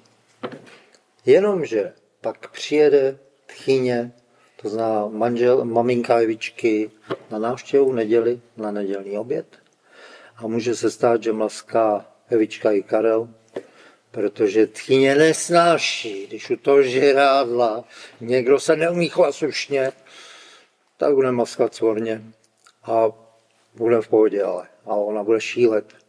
A pak je ještě další způsob, a to už jde úplně mimo lidi, pak přijede brácha Evičky Pavel. A vidí ta Evička, že Pavlovi hrozně vadí, jak Karel mlaská u jídla. Evička pozoruje toho Pavla, jak ten kreten zase u toho žrádla mlaská. Ale to Evičky samozřejmě není problém, to je problém těch dvou, mě se to vůbec týká. Přitom s ní to cvičí, že? A oni tam nemusí mít vůbec nic a už jenom kvůli té Evičce, který vadí, že jemu to vadí na něm, tak musí tu hru předvádět. Respektive vesmír to předvádí na těch dvou, aby ona měla tu příležitost v sobě najít a vyřešit. Takže keď ja si to uvedomím, že jej to vadí, tak môžem to predvádzať len tak, lebo sa mi chce provokovať. No to je další varianta, ale už je to humor. A humor je přirozená součást našeho života. Mně se líbilo Neil Donald Walsh, když hovoří s Bohem, tak tam komunikuje s Bohem údajně a ptá se Boha a nevadí ti, že si dělám furt srandičky, a Bůh mu údajně řekl, a kdo myslí, že vymyslel humor. Napadlo mě vtip, jak k těm vztahům, myslím si, že je to hodně ze života, jak otec říká svý dceři malý, tady máš 10 bonbonů, cukríků a nějak se spravedlivě poděl s bráškou svým. A ona říká, tak já mu dám 3 bonbony. A maminka, ty neumíš počítat? A holčička, já ano, ale bráška ne. Ja by som sa chcel spýtať na situáciu, keď len čo sa stretávam často, že máme matku samoživiteľku, má 3 deti, malé, musí sa starať o živobytie a nemá veľa peňazí na zbyt. Ako sa môže ona dostať na metódu rúž? Sú nejaké možnosti nejakej podpory, alebo ak teda nemá ani dobré vzťahy v rodine, že má nejaké finančné prostriedky kto dať, tak je nejaká možnosť, ako by sa aj takíto ľudia vedeli dostať na rúšku? Ano je. Můžou se dostat, napíšou nám dopis, my máme speciální konto a pro potřebné, kteří jsou sociálně slabší, tak je rádi podpoříme, aby mohli na kurz. Kurz je z mého pohledu ideální, protože takhle, když má někdo akutní problém nebo sociální fobii, že nesnáší lidi, nemůže s nima tady být na kurzu, tak samozřejmě doporučuji individuální terapii, a nebo když tam hrozí zprodlení, že jo, něco. Ale já vřele doporučuji kurz, protože tam se ty lidi to naučí dělat sami se sebou a vzájemně ve dvojicích. A to už jim nikdy nikdo nevezme. To znamená, že vlastne ty učíš ľudí, alebo teda tí terapeuti, keď sa vyškolia metóde rúž, tak učíš ich, aby si tu terapiu predvádzali, alebo teda robili sami na sebe. No pozor, už od prvního kurzu pracují ve dvojicích a tím se to učí aktivně používat vůči tomu druhému, ale tím pádem taky jim to zacvaká a učí se to sami se sebou. Takže cíl je, že to umějí sami se sebou. A na jednice je vyřešení těch základních stavů. To znamená, že nie len to, že teda si nejedli a teda je ťažko ťa jesť, ale teda aj tých ľudí učíš samostatnosti, aby si vedeli problémy vyriešiť sami. No jistě. To znamená, že jeden z tých takých cieľov je slobodný. Člověk, že je slobodný a teda žijem šťastný život. Není na nikom závislý a ne, musíš se to naučit takhle, musíš teda. Na druhou stranu jednou do roka musí ti terapeuti si ověřit tady na kurzu, že ano, že jim prodloužíme certifikát o rok. A to dáváte ty s Evičkou, či vy dva dávate tie certifikáty. A prebieha to nejakým testom, skúškou, alebo teda... Všechno je tam. Takže trvá to buď víkend, anebo 5 dní. A vlastně musíme se na nich ověřit, že jsou, že to je jako když přijdeš k terapeutu, on je rozhašený. No co to je? Jak ti může pomoct? Poslednú otázku, ktorú by som sa chcel spýtať. Už to otravuje sa. Strašne, že už by som to chápu. A akože možno predposledná, lebo ešte mám takú špeciálnu na záver. Stretol som sa s myšlienkou, že aj s otázkou, či to není sugerácia, že keď si tisíckrát opakuješ nejakú lož, že na konci tomu uveríš, že teda príjmam, že tomu človeku odpúšťam, alebo príjmam nejaký program. Ako to teda je? Že... Rozumím. My vlastně, když já se rozhodnu třeba, nechce mi koupit tu zmrzlinu, je na mě zlej, tak původně jsem si mohl říct něco jiného. V té chvíli se stane co? Původně svobodná myšlenka, protože já jsem v podstatě se rozhodl k negaci, tak jak silně to prožívám tu situaci, tak silná nepříjemná emoce najede k té původně svobodné myšlence, ale kombinace té myšlenky s tou emocí se stává mým programem, který se usadí v mém podvědomí a podle tohoto programu já funguji do budoucna dál. Takže se stává, že je zlej, ten je taky zlej, ten je ještě víc zlej. A já to musím žít, než to tam v sobě změním. Takže já se vlastně v tom víc a víc utvrzuju, protože se mi to děje. Je zlej. Ve chvíli, kdy si představím tu situaci s tou zmrzlinou, a tam se dá snadno dojít, i když se děje, to nedokážu, to nepůjde, dokážou, tak já si vlastně představím tu situaci, zavřu oči, opakuju, přijímám, že je zlej, sleduju, jak se ve mně mění ty emoce a ve chvíli, kdy se přestanou měnit a zkontroluji to a je to pryč, tak to mám vyčištěný. Nepotřebuji na tom nic pochopit ani uchopit, a i když tomu absolutně nevěřím, stejně to funguje. To je běžný výrok na konci prvního kurzu R1. Já jsem se měl, že vím, že to nemůže fungovat, že je to podvod. No pak, když jsem viděl, jak to v ostatním jde, tak jsem si říkal, no v ostatním možná, ale mně v žádném případě. A já musím nerad říct, že ono to funguje i mně, i když jsem tomu absolutně nevěřil. Důkazem si myslím, že důkazem jsou i přestárlí lidi, kterým to funguje, nic jim nevysvětluji, jenom je vedu tak, oni mi to řeknou sami, to mají v sobě, že jo, ty negace. Takže jenom jim říkám, představ si tu maminku v tom dětství, jak vám nechce uvařit, a zase budu mívat, přijám, že zase budu mívat, opakujte to, takhle opakuje a ono to odejde. Zrovna tak malí děti, ty během 20 minut individuální terapie jsou sami sebou. A čím dřív u dětí, zvlášť těch menších, je úžasná výhoda, že oni nedohledávají ty příčiny. Tak, jak to dítě nazve, třeba maminka je zlá, to je ten program, nemusí dohledávat v dětství, protože to dítě je spontánně v dětství. A ještě bych chtěl říct, komu to pořád nespíná, že my jsme se narodili skrze lásku, s láskou v sobě. Jako svobodní bytosti. A do vínku jsme dostali žít úžasné životy. Pokud si to nepamatuješ, člověče, sám na sobě, tak si představ malý dítě. Pozoruj ho, jak je šťastný, oči navrch hlavy, jak tenisáky a všechno prožívá naplno tady a teď. Nebo si najdi fotku z tvého dětství a uvědom si, jak se tam cítil, nacít se na to. Štěstí. To je raneček, uzlíček štěstí. A my jsme si pak z toho to štěstí převálcovali těma různýma negacema. A jsou dva druhy negací.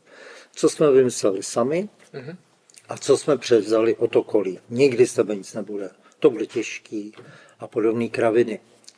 A to v sobě máme. A ty nám brání prožívat to původní nastavení. A když to odstraníme kousek po kousku, čím víc tím líp, tím více vracíme k té dětské přirozenosti, té svobodě a lásce. A vie to aj človek, ktorý si nepamätá nejaké konkrétne, nemá nejaké traumatické myšlenky, že buď zabudol, alebo to vytěsnil? To je častý, já tomu říkám vypínač. Jo, třeba jsme tu měli na kurzu, to bylo i pro mě drsňárna, že tatínek, když mu je 5 let, tak řekne, napust si vanu, budeš se koupat, tak klučík to pustí, že a teď se zabaví hrou nějakou, takže výsledek je, že nateče úplně vařící, vroucí voda do té vany. A jak jsi to natočil, v tom se vykoupeš. A to dítě ví, že když dá najevo nějakou nevoli, že ho to pálí, že je to šílený, tak ho ještě se řeže. Nesmím to dát najevo. To bylo šílený. To byla hrůza. Tomu se tak ulevilo. Jenom tohle přímo asi 2 minuty. Svobodný člověk. Už může dát najevo svoje pocity. A nejoblíbenější je mi to jedno. Blok. A to je potřeba, pokud to opravdu tomu člověku nejde, jak se to dohledá. Tam je to...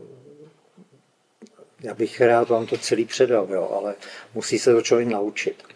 A tady to dohledáme tím, co si zažil nejhoršího, jo, tak třeba tady ta situace, že jo, a tam většinou je to táta mě mlátí teda, jo. A to dítě už neví, jak se vycuknout, jak se ochránit, tak si aspoň to zvolí v myšlenkách, je mi to jedno. Nebo nechci tady být, útěkový program.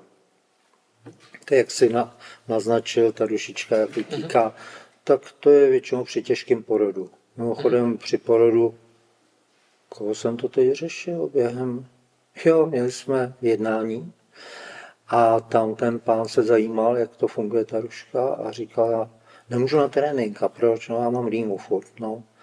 A co je na tom špatně, to nemohu najít a když si představíte, že jste v porodu svým, jsou mamky v bříšku, jak se vám tam dejchá? No blbě. A co si říkáte, nemůžu dejchat? A v současnosti nemůžu dejchat? No to je blbý pocit. No tak přijímám, že nemůžu dejchat v tom bříšku. No to si pamätám. Tak to zopakoval. Ano, přes emoce se nám to takhle to vyjede. Čiže pozerám stále, kontrolujem si emócie. Čiže keď je to v poriadku, že necítím nějaké... To nemáš co najít. A jak je tam emoce, přes příjemný a i nepříjemný pocity, emoce, se snadno dostaneme do toho podvědomí. Čím je to silnější, ta emoce, tím rychleji tam skočíme. Ale musí se vědět, jak vést toho člověka nebo sám sebe. To je, účinek je i, že se člověk, právě proto se to učí na těch kurzech, že si umějí to vyřešit sami sobě. Jasne. Ale lepší většinou ve dvojici. A když si to vyčistil, tak opakoval snad asi, já nevím, 4 minuty. Fakt to měl rychle vyčištěný. A když si představíte, jak nemůžete dýchat v tom porodu, žádný pocit. A dýchat můžu. Aha. A představte si, jak nemůžete na trénink. A můžu, proč bych nemohl? A jak máte rýmu teď? Ne, vůbec. Teď. No, jsem měl lékařku, prošla celou, jako na terapii, prošla těma vztahama a na závěr, když otevře oči, až budete chtít, můžete otevřít oči, a říká, to bylo super, jako já jsem hrozně unavená. A říkám, a kdy to máte? A to je, pane Nejlí, fyziologický proces. No, chápu, že to tak učili, no to tak není. No jo, ale já se ptám při té terapii, když končíme, ten klient má ještě zavření oči, jak se ptám, jak se teď cítíte. Ono se cítí na +100. A po otevření oči na -100. Takže se něco stalo v té chviličce, než otevře oči, že jo. Tak ji znovu vedu. To je jedna z těch věcí, je v přítomném čase vyprávět, co se tam děje. Jo? Takhle nemůže ten člověk prostě utíct. On přesně říká, co si myslel v té chvíli, když to opravdu žil. Takže ji vracím o tu chvilku. Běžte, zavřete oči, paní doktorko, a představte si, jak jste ke konci té terapie a ten nejedlej, tam nedělám stotožní se sebou, aby se v tom nemotala. A ten nejedlej vám říká, jak se teď cítíte, a vy říkáte perfektně +100. Tak mi to vypráví perfektně +100 a říká, pane Jedlí, až budete chtít, můžete otevřít oči a sledujte, kdy to přijde. Teď přišla ta únava. Co vás napadlo? Že to bylo vyčerpávající. A co bylo vyčerpávající v dětství? No jak se musím učit s tím tátou. To je šílený, vyčerpávající, nebaví mě to. Tak jsme to vyčistili a už byla zase plná energie. Otevřte oči, až budete chtít, jak se cítíte. Já mám plnou energie. Rozum to nebere. Respektive mysl. Jasné. Čiže tam treba prejsť do nejakej úplne inej situácii, kde to vzniklo. Že tam musíme najít, co se tam zítřelo vlastně. Totež, protože těch technik jsem vymyslel Hafo hodně. Hafo. Tak třeba miluju techniku opět pohoda.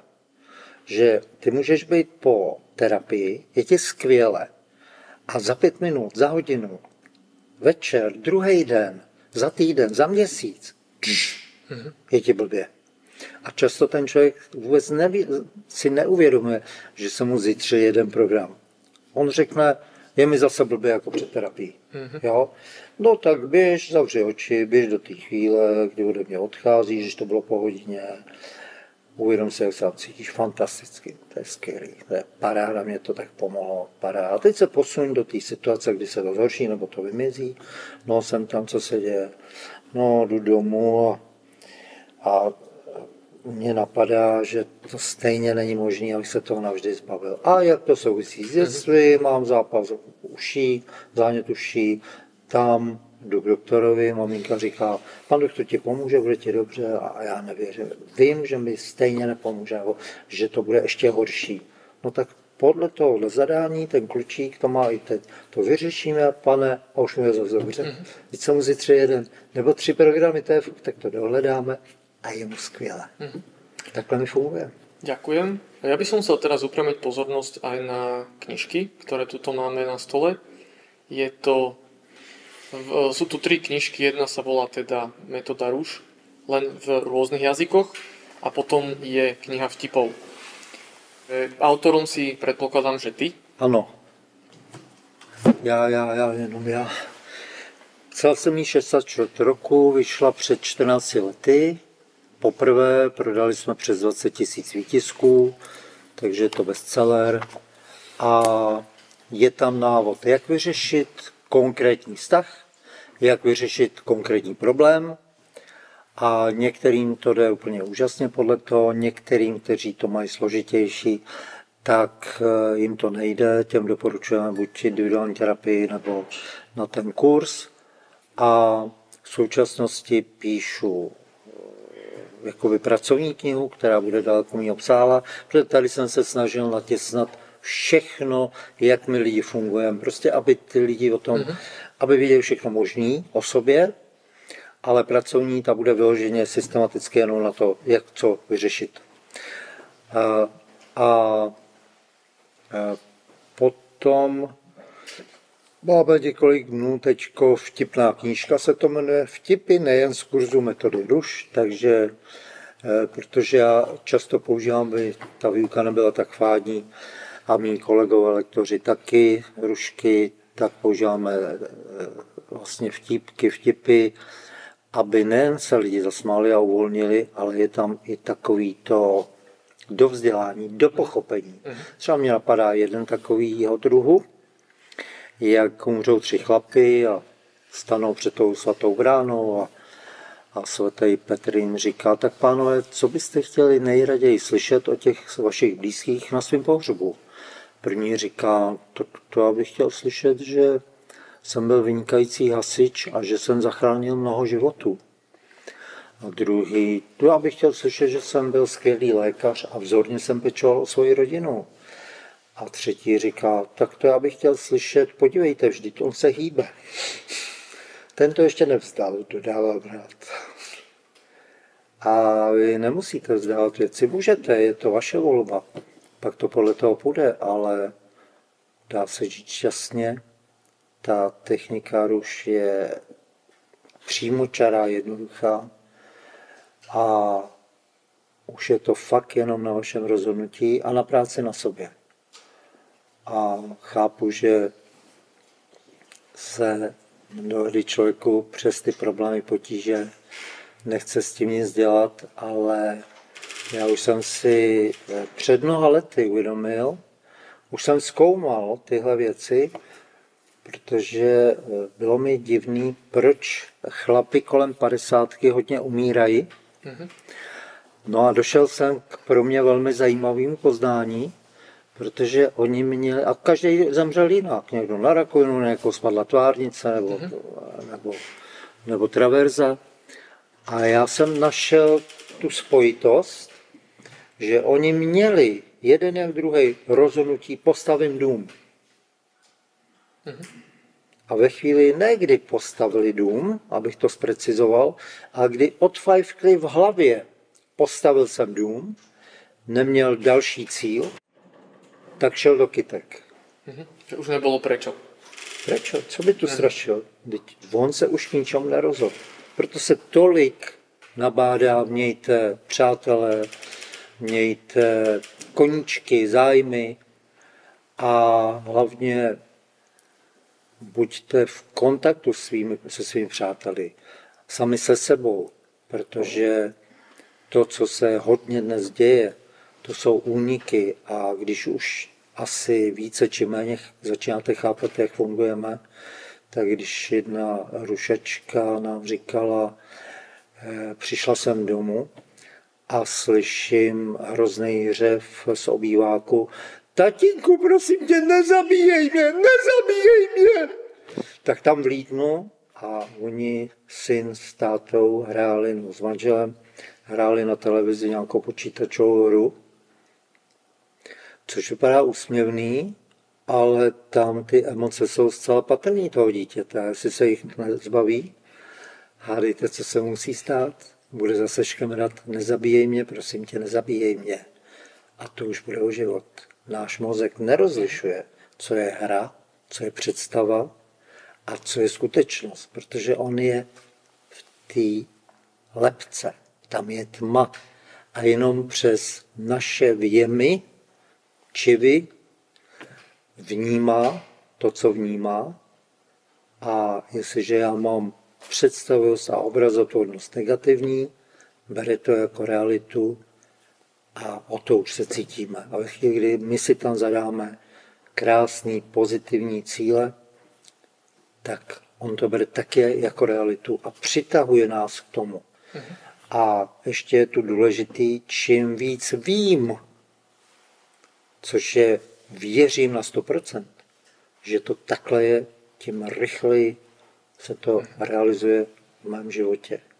A čím míň vím, tak o to déle to trvá, anebo se to nikdy nezrealizuje. A abych věděl 100%, jakože jsem chlap, to je 100%, žádný doufání, jsem chlap naprosto. A když vím, že to dopadne blbě, tak to nemůže dopadnout dobře. Tak to dopadne blbě. Ale tady je dobrá zpráva. Mě o tom, že to dopadne blbě, přesvědčuje nějaká moje šílená negace, anebo více negací. Ty si zpracuju a už vím, že to dopadne dobře. U toho pozitivního to nejde vyřešit. Tam, když vím, že to dopadne dobře, tak tam není co řešit. A to ani vyřešit nejde. Takže to dopadne dobře. Láska, pravda, svoboda, to máme každý v nás.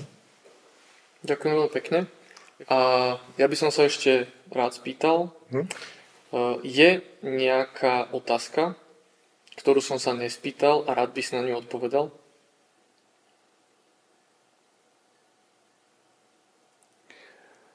Je. A to bych rád řekl divákům. Nech sa páči. Už teď i ty jsi úžasný, úžasná, takový, jak jste. Potřebujete to zažít. Vaše negace, které máte v sobě, vás přesvědčují mnohdy o něčem úplně jiném. Ale jsou to jenom iluze. Není to pravda. A čím dřív si to prožiješ, člověče, naplno, že jsi úžasný, úžasná, tím lépe pro tebe. Často se dozvídám, nebo řeknu jeden příběh za všechny, asistent mý sestry, podnikatelky Ríša, i když třeba nás vez z letiště domů, tak jsem mu říkal svoje problémy a říkám, Ríšo, až budeš chtít se rozhodnout, tak ti s tím rád pomůžu. Přišel až po půl roce a první blok přijal něco jako táta mě nemá rád. A kdy ho přijal, byl asi půl minuty. A když si představíš, táta mě nemá rád, mně je to jedno. Karle, můžu otevřít oči? A říkám, jasně. Tak on otevřel oči a říkám, můžu tě obejmout? No, jistě. Já jsem takovej blbec, proč jsem tobě nepřišel už před tím půl rokem.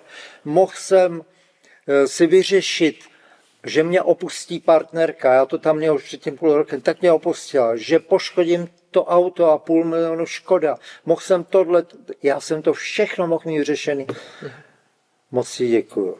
Prozření okamžitý. To je tak jednoduchý a tak primitivní, že ta naše inteligentní a složitá mysl tvrdí, nevěřu, to není pravda, to tak nemůže být.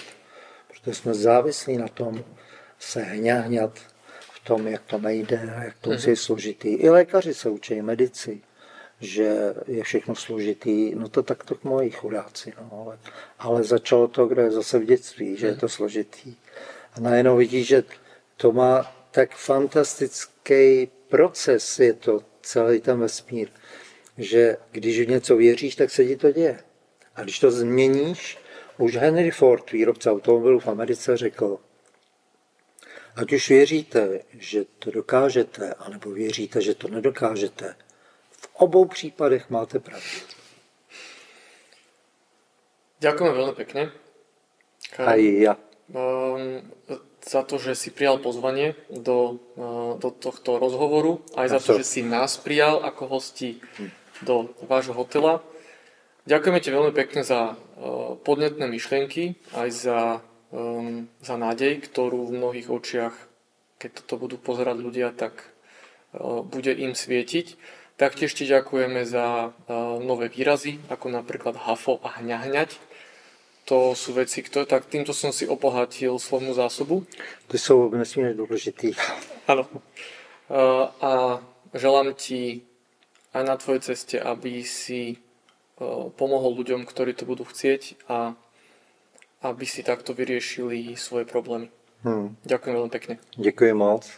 A co mě ještě napadá, účastníci minimálně R1 mají k dispozici každý den po celý rok helplinku k dispozici, protože to, jak se to zpracuje, to je legrace, to asi pochopil už každý, ale nazvat ty negace přesně, jak je v sobě, v tom podvědomí mám nazvaný, to chce určitou dávku umu a na to máme specialisty, vždycky tam sedí nějaký z terapeutů, který pomůže. Takže vítejte mezi rušáčky, pokud se rozhodnete. Není to tak, že oni ze mě vyždímou peníze a pak po mně neštěkne ani pes. To je taky jeden program, ale i tak můžete být v tom společenství a můžete zjistit, že je o vás pečováno dál tak, abyste skutečně došli až úplně k sobě. Alebo aspoň tam, kam jste se rozhodli dojít. Ďakujeme. Míšo, moc děkuji za pozvání, bylo to příjemný rozhovor. Ani nevím, kdy jsme začali. Ať se daří. Ale ať se nám všem daří lépe, než si dokážeme představit. Děkuji. Ďakujeme.